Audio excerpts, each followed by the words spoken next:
Corinto fue una ciudad-estado, una polis, ubicada en el extremo oeste del Istmo de Corinto, la estrecha franja de tierra que une el Peloponeso con la Grecia continental, a medio camino entre Atenas y Esparta. Controlaba 2 puertos, uno a cada lado de esta estrecha franja de tierra, y gracias a su estratégica situación, dominaba un importante cruce de caminos del comercio internacional, pues allí confluían la ruta terrestre de norte a sur y la ruta marítima de este a oeste. A través de sus puertos llegaban constantemente viajeros, asistentes a los juegos atléticos, artistas, filósofos y hombres de negocios, entre otros, que hacían ofrendas y sacrificios en los templos. Esto hacía que convivieran en la ciudad personas de diversos orígenes: griegos, romanos, sirios, egipcios y judíos, convirtiéndola en una bulliciosa y activa metrópoli.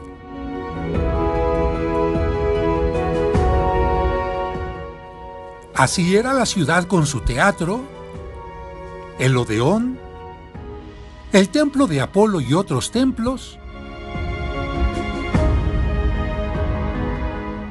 el ágora y las termas. Lamentablemente en ella también se juntaban todo tipo de vicios y debilidades de Oriente y Occidente, y en medio de tanta decadencia moral y lujo desvergonzado, la ciudad se convirtió en la más inmoral de la antigua Grecia.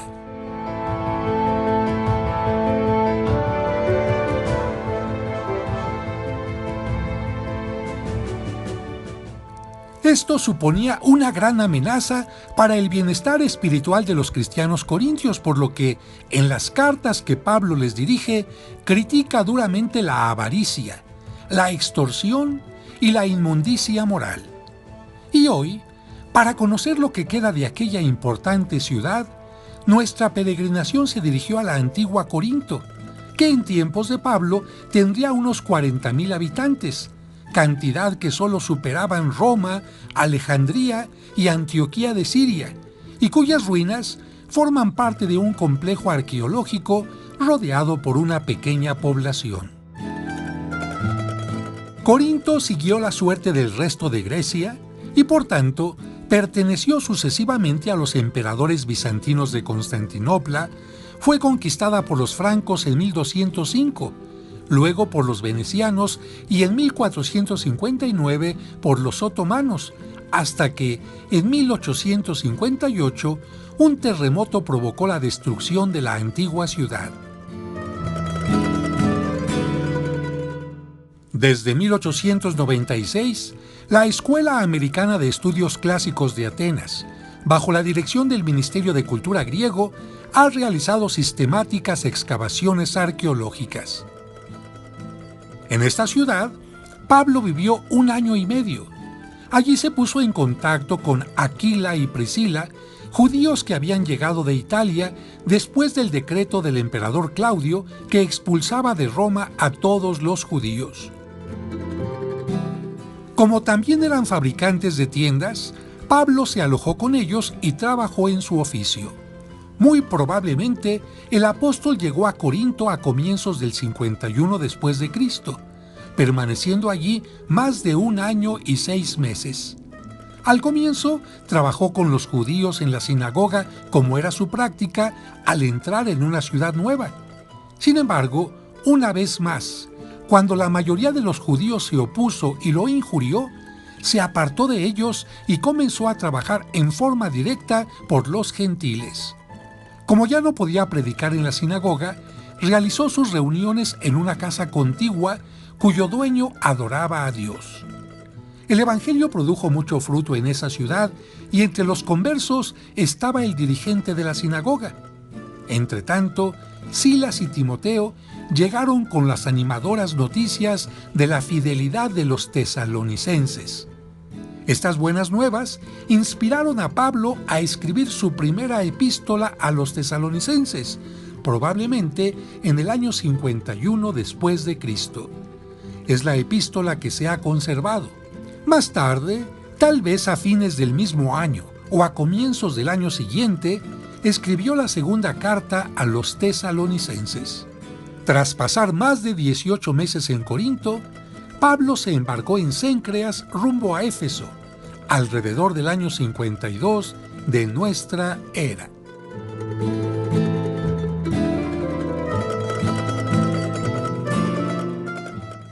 En este lugar, escuchando el himno al amor de la carta a los Corintios, los peregrinos pudimos celebrar la Santa Misa.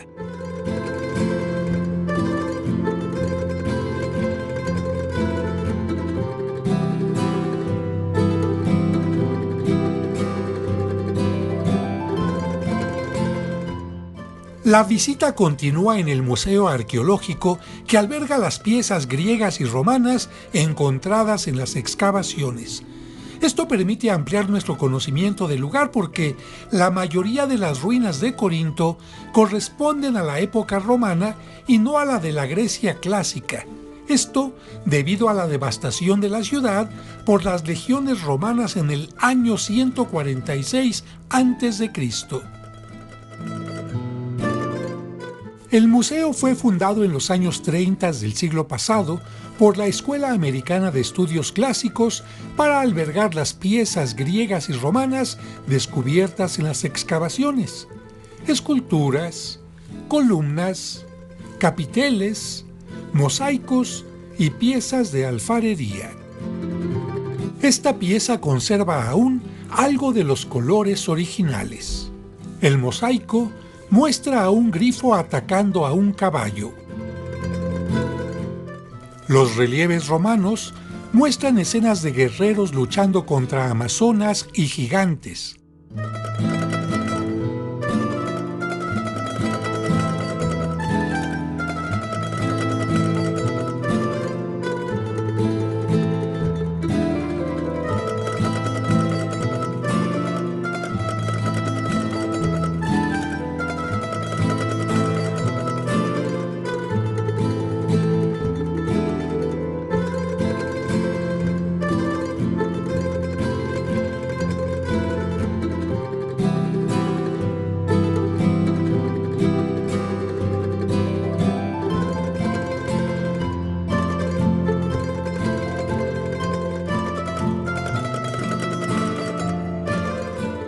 La coraza de esta escultura romana muestra una medusa.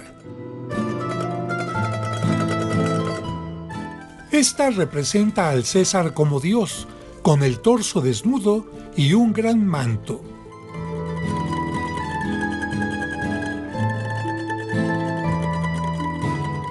Esta otra está decorada con victorias aladas que flanquean un trofeo, y sobre él la medusa.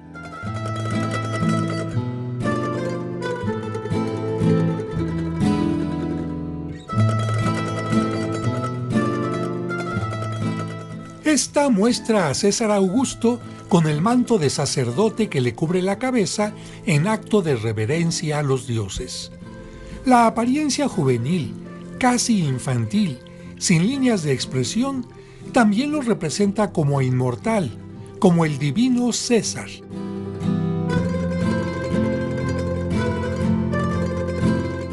Enriquecen la colección cabezas femeninas y masculinas de mármol, vasos y jarrones,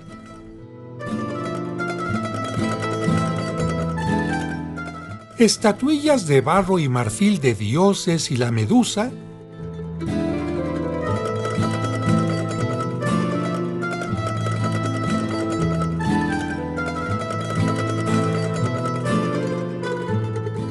una cucharilla y una pieza articulada a la que se le mueven brazos y piernas.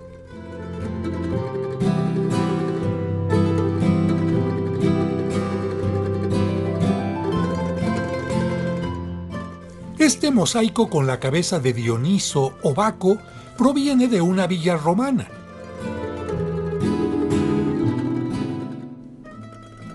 Y la gran variedad de vasos griegos exhibidos en las vitrinas van desde algunas piezas de Micenas del siglo XIII a.C. hasta los últimos tiempos de los romanos.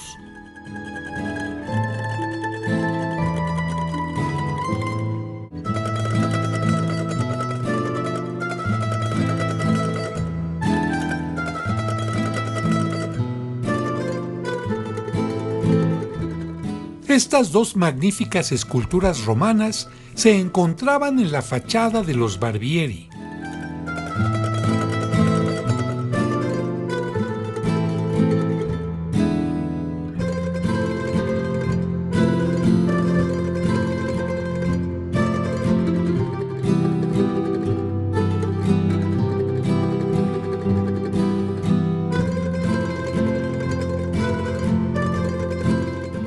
La lechuza, que es capaz de ver en la oscuridad de la noche lo que otros animales no ven, nos indica que esta escultura representaba a Atenea, diosa de la sabiduría.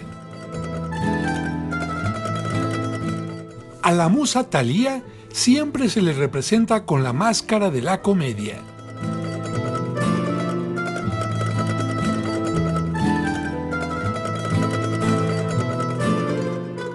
A las esculturas que representan a un hombre cargando un animal como ofrenda para los dioses, los griegos le llamaban moscóforo y dieron origen a las esculturas cristianas del Buen Pastor. Este relieve del siglo I después de Cristo muestra a Zeus Chtonios con un fiale o plato metálico en la mano derecha y una cornucopia o cuerno de la abundancia en la mano izquierda, atributos de las divinidades chtonias.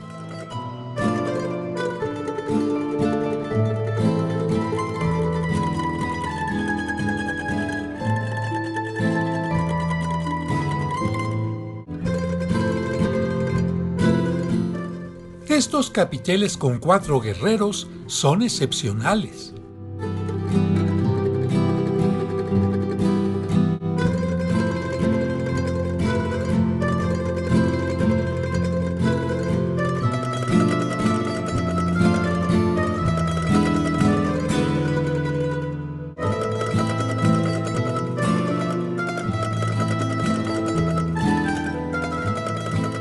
El museo muestra también vestigios de la presencia de judíos en Corinto, como esta inscripción y la figura de la menorá o candelabro de 7 brazos que se encontraba en el gran templo de Jerusalén, así como también la presencia de cristianos con estas cruces.